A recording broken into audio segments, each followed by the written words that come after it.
I'm Jeff Helfrich, State Representative for House District 52. Life's messy, government's messier. When I was on the street, I got to see what worked and what didn't work. And in Salem, I see a lot of things that aren't working. I want to cut through that red tape, get to simpler government, and get to stuff that works for you. Here's our next episode. That's perfect, right?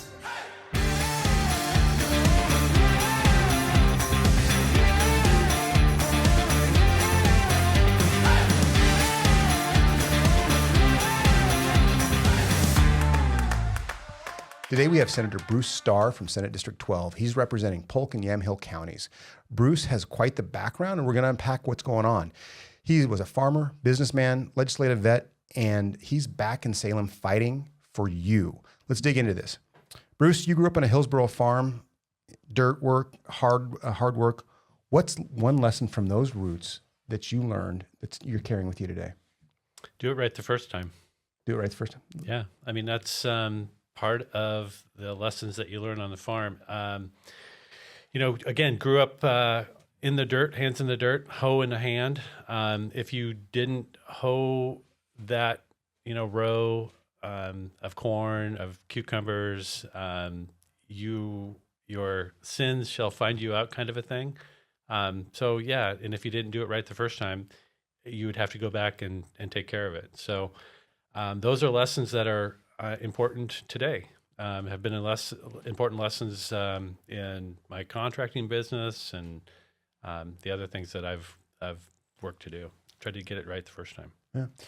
So you have a business, a roofing business, if I remember right, and then you ran a preschool, and then you were in the legislature, I think, from 99 to 2014. Is that right? That is. So out of that, what were some of the lessons, like you talked about it a little bit, but your hands-on approach and what you did, and what lessons did you learn to kind of shape things to get more simpler things out of Salem for your district? I'm not exactly sure of the question, Jeff. Seriously, what do you mean? Simplify. How do we simplify government so people in your district don't have to cut through or have to worry about all the bureaucracy and the red tape? And what did you do? What lessons did you learn and figure out, hey, this is how I can apply this to, so people don't have to sit there and scratch their head to figure out how to fill out their tax forms or whatever it might be? Well, I think, you being in the legislature, having the opportunity to help constituents, I think that's part of the biggest opportunity we have as legislators. When folks have a problem, a challenge with the bureaucracy, they can pick up the phone and call you or I or our staffs, and we can advocate on their behalf. That's, when I was out of the process, I couldn't pick up the phone and get the director of the Department of Revenue, the director of the Department of Agriculture. When you're in the building, those are the assets that you have that we can utilize to help our constituents. That's pretty cool. Yeah. So you've been out a decade, you came back, and what's been your biggest, what's been the thing you've noticed the most? About that's how different? it's changed? It's changed, yeah, the change, right? Yeah. I mean, there's a number of things. One of the biggest things is that how much it's all electronic today. Back in the day, we had a lot of paper, and we had paper bills and paper bill files, and we had a mail room where we had people delivering the mail. I mean, it's... I remember that downstairs, you pull in the garage, you go down there, get the mail, bring it up, yeah? Yeah, well, not only that, but we had guys that would specifically deliver the mail to every office. And that doesn't happen anymore. We used to have a wall of payphones, I mean, obviously those are gone. Yeah. A lot has changed. The process to a large degree has remained the same. It's a lot about relationships. It's a lot about communication. And as minority members, in order to be effective, we have to effectively make our case with members of the majority. That's the same today as it was when I served previously. You have to work harder than the majority in order to get positive things done. So those are things that are the same. So you're in the Senate district. It's Polk and Yamhill Counties. Right. It's a real small town. Is there a certain issue that you want to tackle, some mess that you can go back to your Senate district and say, this is what I helped you fix? This is what I helped fix for you to make things simpler for the communities? Yeah, I mean, honestly, the area where I'm focused most of my effort is in transportation. Yeah, we are on the same committee. We listen to the same stories. Yep. So $1 billion boon or a mess up, right? Yeah. Well, a budget error. Budget error. Huh? Budget error. But you look at what do I hope to accomplish to make the lives of the constituents in Yamhill and Polk County better? It's let's get the phase 2 of the Newburgh-Dundee bypass built. Let's get the very dangerous intersection of McDougal and Highway 99 and 18 fixed by getting that roundabout built. There's projects on Highway 22 that goes west out of Salem into Polk County, where we've got intersections that are dangerous that we need to have improvements on. At the end of the day, if I can help to navigate the legislative process where we identify some resources to get those projects done, it's going to make everybody's lives in my districts better. We're going to ultimately save lives because we're going to have more safe intersections. So, at the end of my 4-year term, that's certainly a goal that I have. In addition to that, we will be in this building, well, not this one, but one across the street or down the street, advocating for, the entrepreneurs, the farmers, the ranchers, small business owners. Do we win those fights every time? No, but we're here on their behalf, voicing their concerns so that the members of the majority hear them and can't ignore the fact that there's an alternative and there's a different perspective on issues as it relates to taxation and regulation. So I call this next part of the conversation to have is behind the gavel, but it's more like a peek behind the curtain, right? So is there a story from your days on the farm, at your business, the time you were in the Senate that you can look back like, didn't see that coming, or just a story that kind of hit you hard that really formed you and how you went about doing your business and you're trying to champion something? So, I started in the legislature as a teenager, as an intern in the state Senate. I went through that effort. Then I became a legislative staffer, an official staffer, working for my dad when he was in the state house. So then I got elected to the legislature in the '98 election, starting in '99.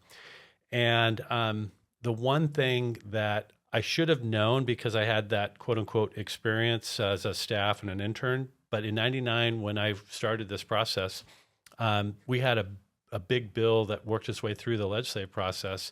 Happened to be about transportation. Surprise, surprise. But we're still working that too, right? Yeah, imagine that. But the issue there was we moved a transportation package across the House floor. I was a freshman. I voted in support of it. I certainly wasn't running the place as a freshman, but went over to the Senate. It got amended in the Senate. Came back to the House for concurrence, and talk about concurrence, because people aren't the inside political wonkies right. that we are. They don't know what does that mean? So a bill that gets changed, so it passed the House in one form, went to the Senate and was amended. So it's a different bill at that point. So that it wasn't the same bill that the House had originally passed. So it had to come back to the House for basically another vote so that the House could approve the changes that the Senate made. So that's what a concurrence vote is.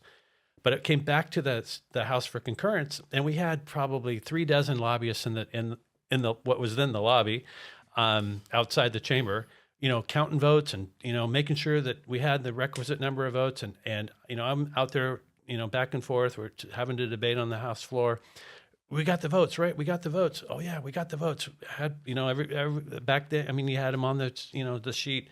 Well, when the vote was cast, it failed. It's like, what's wrong with these lobbyists? Why can't they count? Well, what I learned on that day was, through that exercise, is that in order to get something passed, if you care as a legislator about it, you don't rely on the lobby to do your vote count for you. Right. It is member to member lobbying. And the most important lobbyist is the legislator whose idea it is, whose bill it is, who cares about an issue, talking to their colleagues and getting commitments one-on-one, because it's a lot harder for me to tell you that I'm going to vote for something and then when the push comes to shove, vote no, than it is for you to theoretically tell a lobbyist, well, I'm going to vote for this, and ultimately you don't follow through on your commitment. Right. When you're talking colleague to colleague. So that was something that I learned in 1999, and it has helped me all the way through this process and in the 20 plus years of my participation in the legislative process. Yeah, you just brought back a memory for me from when I was in 17 and 18. Was the lobby was not actually allowed on the side aisle and stuff like that, and so they're behind the big doors out in the big air. What do they call that? Not the restaurant. Where what is it? The rotunda. Your rotunda. There we go. Yeah. The rotunda. The big stairs and the Yeah, that thing. The rotunda. The stairs. The that one goes with up. all the murals, you know. Yeah, the one that we can't see. Right. There's how many new legislators are there that have never seen that? Crazy. But that's where the lobbyists would sit, and then a page would be out there, give you a note. Hey, you get pulled off the floor to go talk to them. Hey, you got to vote no on this one. As soon as you said that, I'm like, that's a flashback because there's a whole generation of new people that have no idea what that's like. Yeah. And it's like, oh, that's going to come back here hopefully another year. Hopefully. Yeah, knock on wood, get that thing. Yeah, hopefully. I mean, So kind of switching gears, we talked about your Senate district, but what is there something that, government's a tangled mess. I mean, this bureaucracy, the red tape, you hear me talk about that and getting back to basics. What is there one thing, whether it's housing, we talked about roads a little bit, so we can take that out, but take the roads out, but housing, businesses, farm ground, something that you would want to make simpler for your Senate district so they can actually get on with their life, something that would be useful. Yeah, I mean, I'm going to bring up education, something that you didn't talk about. I think that we need to provide more choices for moms and dads as it relates to educating their kids, whether it's simplifying the homeschool laws that exist today, whether it is re-strengthening charter schools. Again, I was on the front end of the charter school conversation and wrote the first charter school bill that was ever introduced in the legislature, helped to pass it. Charter schools have been, the law has been eroded over the course of the last several years. We need to go back and tighten that up. We need to provide more options so that moms and dads can have options for their kids. What we know, Jeff, is today the public system are failing our children, and the adults in Oregon are failing Oregon children, and the data speaks for itself. So is there something that we can do as legislators in order to help that? I believe there is. I'm hopeful that we can work with our colleagues down the street in order to get that done. Yeah. So what some people might not know about you, unless you do the Google search, get on Wikipedia and all these other things, but I think it's the only time there was a father-son duo, one in the House, one in the Senate, serving at the same time. How you worked as an intern, or worked as an intern as an aide for your dad in the building, but then you became a sworn legislator. Talk about that. That's pretty unique experience. You get to hang out with your dad, and you're both lawmakers. There's only 90 in the building at once to do all that stuff. That's pretty special. Yeah, no, it is. It was. There was no doubt about that. When Dad decided that he was going to run for that Senate seat, I did run for the House seat that he occupied. We were both elected in 1998. Him to the Senate, me to the House. 4 years later, we went through reapportionment, and he and I were drawn into separate Senate districts. And we were the first father and son elected to the Oregon State Senate in the same election, and served together. So not only did we serve, did you use the same signs like Starr, right? Did you put the first name? Actually, they were different. So his was different than mine. And it's funny because people ask, well, do you vote just like your dad? And and the reality is that the minute that I got sworn in to the House seat, he was in the Senate. I got all of his enemies and half of his friends. I mean, that was kind of the reality. But it was a great experience to follow in my dad in public service, and then ultimately he and I share the opportunity to serve together in the Senate. It's pretty special. Yeah, that to me would be really special. It'd be like, I think as a police officer, I would see fathers go through their career and then give their son a badge after they retired or something like that. But I have seen where fathers, I got to be there when their son or daughter was sworn in, got to serve at the same time, even husband and wife. And that was kind of like, hey, you got to do different shifts and stuff like that. But at the end of the day, to sit there and watch your child turn into an adult and get to have them hand them their badge and go cover them on calls, and it's pretty special. I imagine it's kind of the same thing for you. Yeah, no, it definitely was. Sit in caucus with your dad, and it was pretty cool. I mean, historically, we've had husbands and wives serve together in the Senate. Ron and Jane Cease served together. We'd had fathers and daughters serve. Frank Roberts and Mary Wendy Roberts served together. But it was the first time the father and son had served. So yeah, that's pretty special. That's good stuff. Yeah. So we know my mantra is back to basics. Oregon's got to get back to basics. 100%. And I'm going to recruit you for the Back to Basics Army. So I'm going to get you on, signed in. You're going to part be the part of the OG, the original OG one gangsters, the Back to Basic Army on that. Let's get her done. Get you signed up for that. But just what would be in your overall, just knowing is the simplest thing, back to basics that we could take away, and we could just really talk to somebody back in your district and go, this is what I want to do for a back to basics. Just something with like a couple lines. Well, I think showing up is the most important thing. We show up here and do the work, but constituents can show up in their community. They can show up. It's easy to have access to this building and participate. That makes a big difference. The opportunity to provide input on legislation, it's one click on your computer to provide testimony. That's part of showing up. So if you want to have an impact in this state, it's really easy. Just show up. Yeah. Bruce, I want to say thank you for being here. Everybody, just Senator Bruce Starr took time out of his day to talk with us, but he's gone from farmer to senator, and he's fighting for you in Salem. So next time, let's get back to basics. Thanks.